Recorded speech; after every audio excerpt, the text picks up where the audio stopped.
and welcome to Fine is a Four-Letter Word. My guest today, Matthew Brackett. Welcome to the show, Matthew.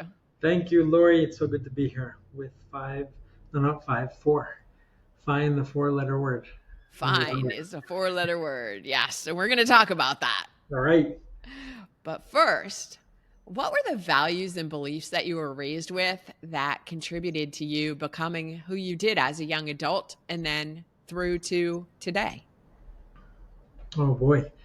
So great. I jump right in with this. I see that. It's a hard question. I'm the 10th of 13 children, small town New England, very faith-based families from a Catholic background. The values and beliefs that really, one is generosity that marked us. I grew up as you can see, my parents having so many children. Again, it was a very generous mindset. Not that that's the only indicator, but they were, and my parents were also very giving, not only to their children, but we always had other people living with us at some point, people that were going through hard times. So this whole thing about service, generosity, helping others, even the word sacrifice, giving for others. And that was one value and belief, the importance of that. Another one was, to live with the vision of the transcendental, what I would call, or the eternal, or the bigger picture, as we call it. That, we're not living in a vacuum. The way we live there's a bigger story here, and to think about the bigger story and to remember that. So that will be another, there's a faith element to that, and just that aspect of the human being that we transcend ourselves. That we're we're a small part of a bigger picture. Yes, that, and that the human heart always looks to go beyond itself. And so that's also just an aspect of how we're wired as human beings. So there's an element of faith in there, but there's also an element just how we're made as human beings. Those two things are the things that come to mind. Now, I think, and I see this in a lot of faith backgrounds, that there can be a lot of, I suppose, the negativity around faith. In other words, fear-based or guilt-based faith in many practices. That's what I call lazy religion, because that's sort of like the easiest way to motivate people, but it's not the most effective. Yeah. And when I deal with pastors and preachers, I call it lazy preaching, because that's just the easiest thing to do. And there was a little bit of that. I wouldn't say really from my parents, but from just the surrounding people that we mixed with. And so I think that duty, obligation, and sort of guilt was there, and I've had to work through a lot of things so that didn't have so much power over me. You bring up an interesting point, and then I want to ask you a question that popped into my head when you said you were 10th of 13 children. But the point is that you said that guilt induction part didn't come so much from your parents, but it came from your surroundings.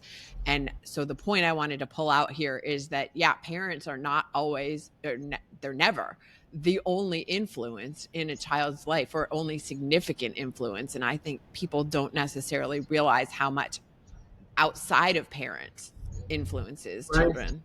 Such a good point, Lori. And I think if we think of how much time parents spend with their kids nowadays, I mean, the kids spend tons of time in school, then extracurricular activities with friends, and then in other community or social settings. So yes, there's definitely a lot of influencers other than just parents. And I think with everything, with the advances in psychology, there's a lot of weight in sort of almost fault or a fault-finding finger pointing on parents, which is sure. I mean, they are the first responsible people for the kids, of course, and for helping them navigate other social circles. But at the same time, it's like I think we have to be careful not to overburden parents with this responsibility as they're trying to figure out parenting. Yeah, absolutely. All right. So the question that popped into my head is, how many bathrooms were in your house? That's a good question. We had a large house. My dad had a good job, but with so many kids, no luxuries, right? And we all had to pitch in, vacuuming the house. My mother would say, all right, before you go out and play, go vacuum the house, flush all the toilets, and shut off all the lights. Okay, right. So I don't know, I would say five, maybe 5 months. Okay. All right. I was kind of anticipating you might say one, and then I was just going to be like, how did that happen? But okay. I don't know why that question came to my head. That's a good question though. But yeah, it wasn't an issue growing up. That didn't really cross my mind. But yes, Okay. if there would have been one, it would have probably been an issue. Yeah, for sure, for sure. And so then as you're growing up, you're seeing all this generosity, giving, sacrifice. How did that influence you? Because we had a call before this interview, and you were in the seminary for 30 years. How did you make that choice? What influenced you to choose that career? I think that influence of being wired for generosity, wired for service, wired for self-giving, wired for looking for the good of others, and doing something impactful in time and in eternity. Again, that transcendental nature of things. I think that made me. There are two movements I would say in making that decision to go to seminary, being ordained a Catholic priest, and being in ministry for 20 years, also serving in the Navy as a chaplain. So I think one was I wanted to do something meaningful, impactful, and the more sacrifice involved, then that was sort of a litmus test for them. That must be the right way. Mm. Not necessarily the proper discernment elements are there, but that was just sort of the way I would wire, the way I thought. So one was being drawn to something and doing something meaningful and impactful. And if it was harder and it required more generosity than and more heroism, then it had to be Got it. the other the other I suppose movement was also just trying getting away from small town New England, getting away from my family setting with nothing against my family, but I was like, and my maybe I felt I wanted to find myself, and so I want to get out of here and get out of the shadows of all these other people and expectations and do my thing. Not Yeah, the, well, that not makes the sense. greatest motivation or reason to do what I did, but that's what I was at that age. Well, yeah, I don't know that it makes sense to put judgment on it, and whether that was the best thing to do. That was the thing. That was the path that you saw to That's right. take at the time, and it led you to where you are today. So, That's right. Yes. And we all, as we move through life, we just try to make the most of it and make it work. And I'm at a great place in life where I look back on those 30 years there were some hard times, right? Very dark times, and maybe we'll talk through that. But mhm. at this point, with so much gratitude, appreciation, it built me up in so many ways. It's made me who I become. I had to work through a lot of things to get to where I'm at. So at a point in life where I'm ever so thankful and appreciative of all Mhm. the people, all the experiences, and to where it has brought me today.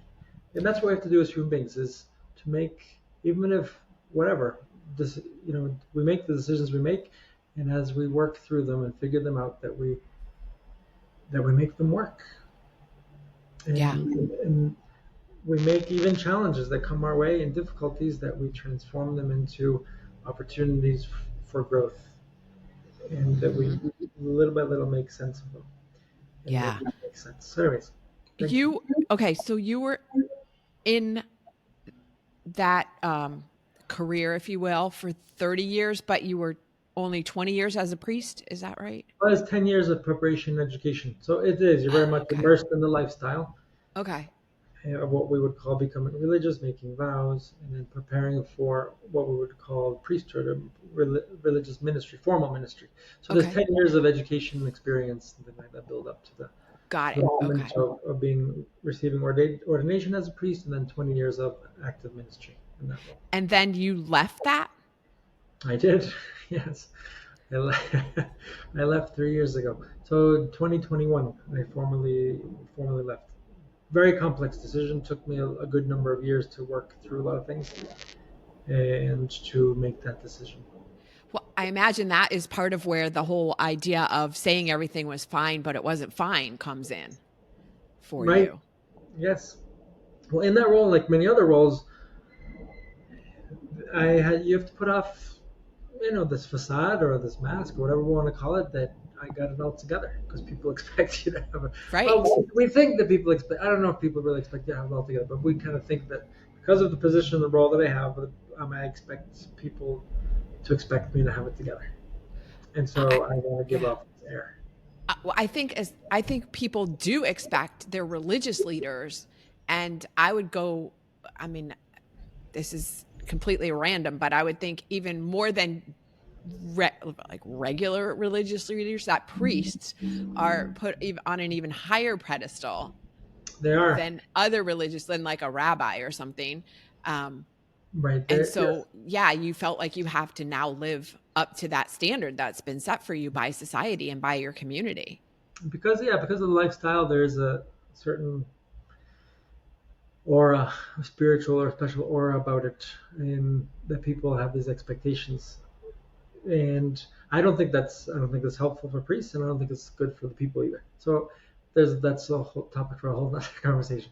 But yeah, but the fact is, you're in that, and from a young age, even before being ordained a priest, in this religious organization I was part of, I was given leadership roles from a young age. And so that again just puts you under a lot of pressure where you have to show up and perform really well and almost have it all together and almost like disconnect from certain elements of your humanity. Mm. And Talk a little bit more about that. unconsciously, in some environments, as society, we've grown a lot in our emotional awareness, social awareness, mental health awareness. I would say back a few decades ago, and in certain organizations that I was part of, that was not necessarily understood or taken into account. The emotional side was sort of repressed. That all that sexuality, especially when you become a priest, kind of like, well, we don't really know what to do with this, even Mm-hmm. though it's an integral part of who we are as human beings. And so, without proper training or formation or education in all of these areas, we kind of like, well, I'm just gonna disconnect. Mm. Now, and it happens in so many areas of life. So I'm not trying to bash just one one culture or setting. I'm just experiencing through my own life experience. Yeah, But exactly. working in the military, I saw this was very common as well because there's a great parallel there. Because in the military, again, I'm meant to be strong. I have to, I can't have problems. And yes, a lot of people, you unconsciously, you're almost meant to disconnect. No one tells you that, and no Mm-hmm. one expects you to do that. But that's sort of culturally, you're in this Right. culture and mentality, which is very a lot of intangibles, a lot of invisible things, a lot of unconscious things, and so people feel like, well, I got to kind of repress these things, disconnect from these things, and so I did that, and but there's a comfort in that. There's a comfort in doing that for a period of time because then I like, well, I don't have to deal with uncomfortable things. I don't have to deal with ambiguous things or things that I don't know what to do with them. So I just don't deal with them. Works Right. So really like well. if you're putting them in this box, you don't have to look at what's in the box. Right. Yes, and now it works for a while. It's sort Mm-hmm. of like what we would call a defense mechanism or a coping mechanism. But if that becomes the way you live over a long period of time, it's gonna at some point it's gonna send a pretty expensive bill. When Okay? did that bill show up for you and what did it look like? And it's gonna come things come back to haunt you. And so before I answer your question is because I use this example whether I work with priests or seminarians or in the military, I use it a lot as well. Was whereas naturally we put things, whether it be experiences, whether it be emotions or thoughts, there's certain things that we put away in like a little closet or a cupboard, hoping that because we don't kind of know what to do with it until we just hoping it will disappear. And some Mm-hmm. things sit there quietly and don't really bother us. There's other things that when we put them away in darkness, they grow. And they can begin to invisibly take over our life. And as I would call it, they begin to have a massive stench, Mm. okay, which you can never see a stench, but it begins Right. to invade everything. And that's an image I use for that example It's a of great image. things that we put away and they can begin to become all invasive, even if we can try to pretend that they're not there. And I Mm-hmm. remember in my life, I was, again, really forcing myself to make it look like I had it together. And I know I didn't, but I didn't know what to do with that. And over time, I began to realize that other people were also noticing. But I was also no one, at the same time, other people don't know what to do with it either. They don't know how to say something to you or how to care. And so, kind of like, no one touches it. Right. And Everything's fine. it's the Everybody pretends everything's right, fine. everything's fine, yes. So I think this came up, that bill that we're talking about, it came up over time. It came in the form of depression. It came in the form of anxiety. It came in the form of an identity crisis. It came in the form of what I would call disordered sexual expressions, which is natural when people are depressed or confused, or the everything looks for a way out. Okay, Hmm. and even sexuality, whether it be in pornography, whether it be in meaningless relationships, or because we're looking to ease the pain in some way. Yeah. And so that's another, that can, for other people, it can happen in other types of substance abuse, Right. and other types of depression has many expressions.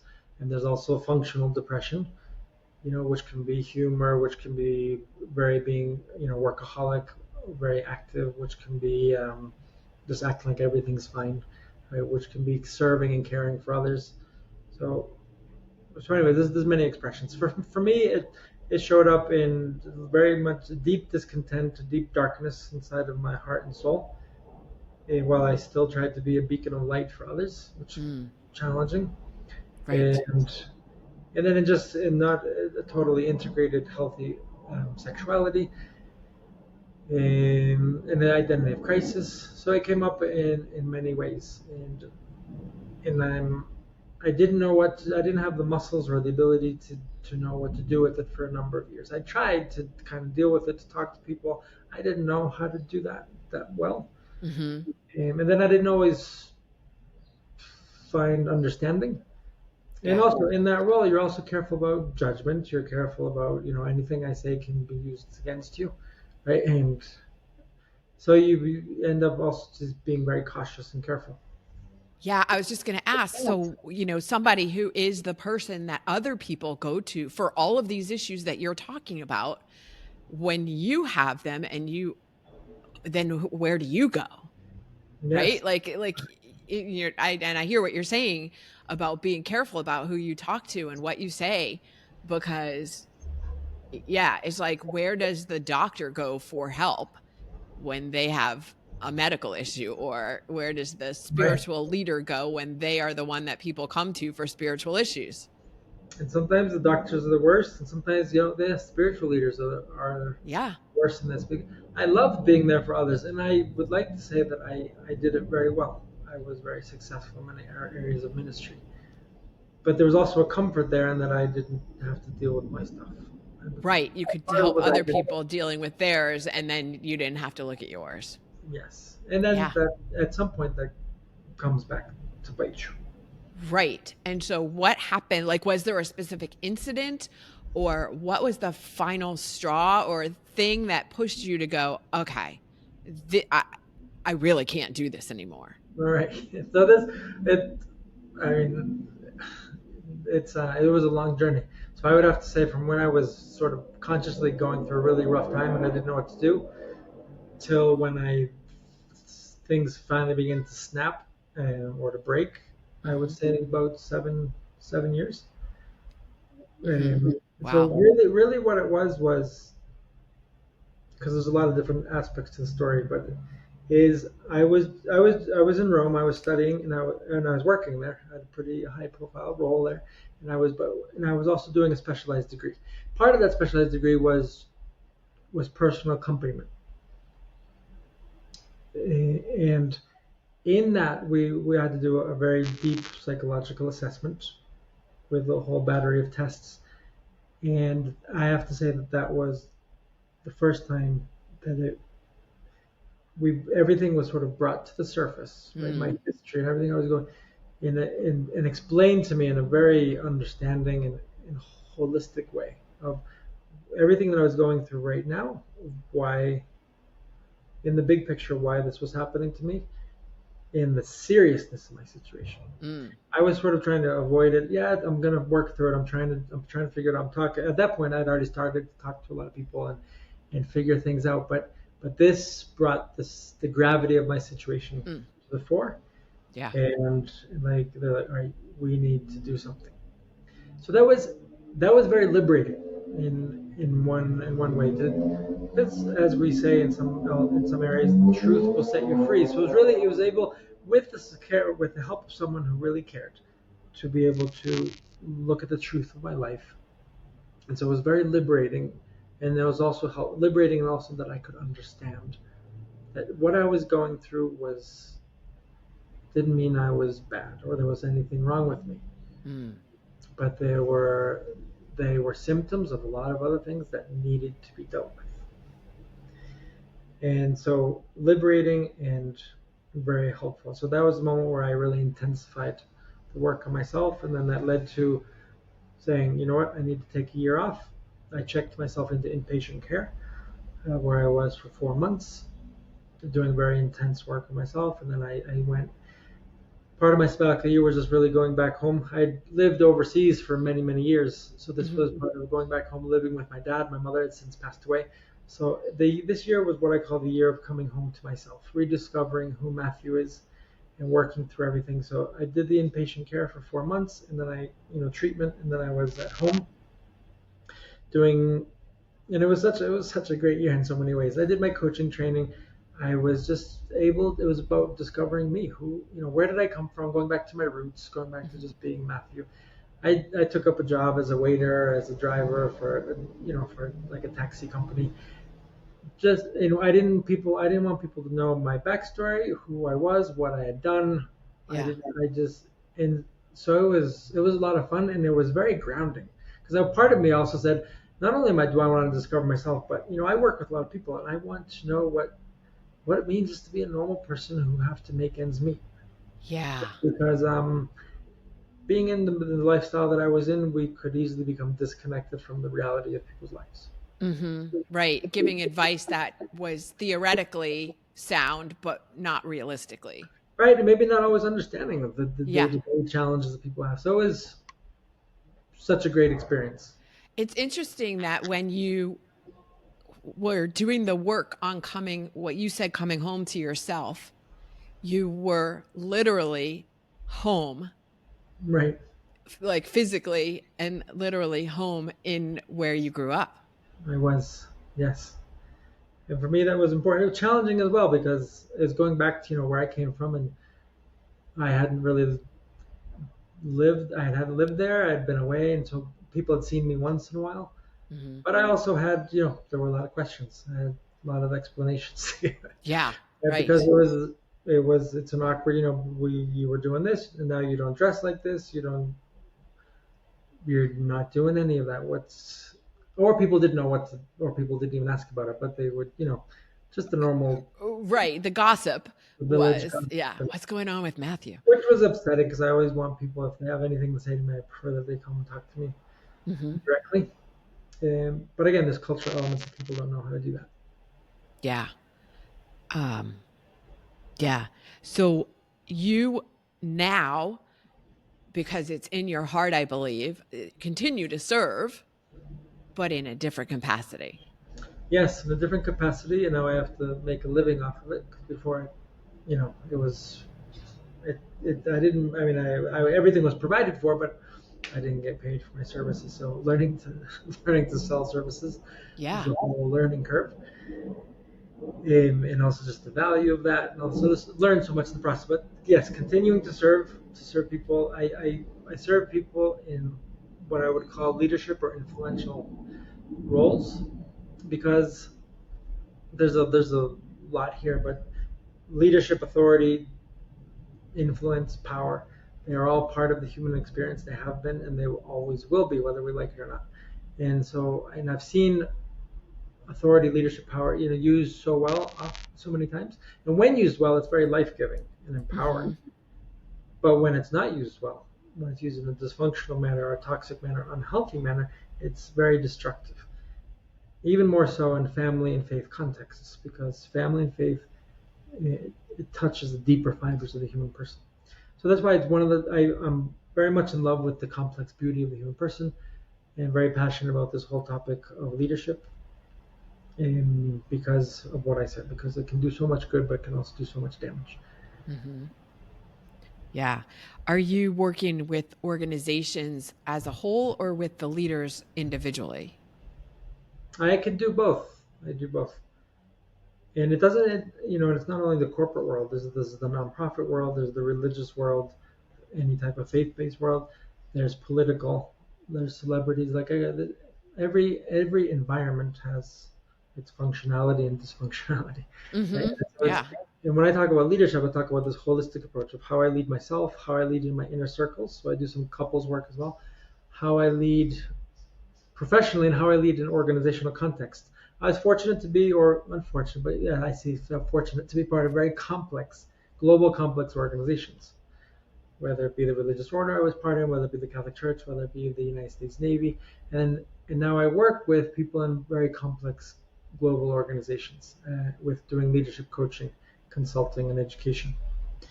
So so there's that element of how knowing how to navigate complex global Yeah. cultures. I, I'm completely ignorant on this, but I'm going to guess that there aren't very many people who have done what you've done in the past and then moved out of it to continue serving in this different capacity. So that gives you a really unique, and I think the word unique is overused a lot of times, but you truly do have a unique perspective on what you're talking about, like the complex um, communities or complex organizations. Right. Yes, I would like to think so. I think the corporate America, you know, they, well, anyway, there's a lot we could say there, but the corporate America kind of thinks it's the best thing since whatever, and so there's a lot of bias. So corporate America has a hard, or corporate world in general has a hard time conceptualizing my life experience and seeing Mm-hmm. how it can bring value. So that's been very interesting to discover. Because they're like they just don't know what to make of my past and how that could be valuable. Because like you don't have corporate experience, right? But I think there's obviously bias there. There's prejudice or whatever other word you want to use, unconscious, Uh-huh. and so I think that they miss out in a certain way, but they're very limited in that. But yes, I think I know people that have done the same thing that I've done as regards the move from professional ministry towards a similar life that I do. And so yeah, I think we do have a lot to offer. And Yeah. I because mean, go ahead. isn't the Catholic Church as an organization, it's one of the oldest and It's the longest and largest standing global organization ever. right. So to me, when I hear you say the corporate world doesn't see how your experience is relevant, it just kind of blows my mind. Like, what are they missing? Well, yeah, I think it's the sort of this prejudice around faith nowadays, where it's or if you were in the world of faith, either you're going to come here and you're going to enforce it upon us, which again is very inaccurate, or if you were in a position like of leadership in that I don't know, you read the Bible, you prayed all day, you don't know what it. Right. You don't have like the business experience. Right, right, or any. It's more ignorance than anything. But yeah, Yeah. but Yeah. ignorance can always limit us. Absolutely. Yeah, that's so interesting. I'll be interested in watching your journey for Thank how you. this develops because I just think it's so cool. Not that what you went through, like I'm not, but this transition to me, I see how much value you could bring to organizations.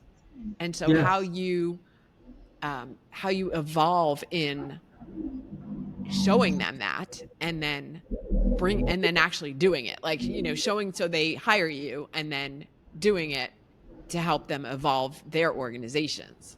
yes. So it is fascinating. So stand by as we go through this.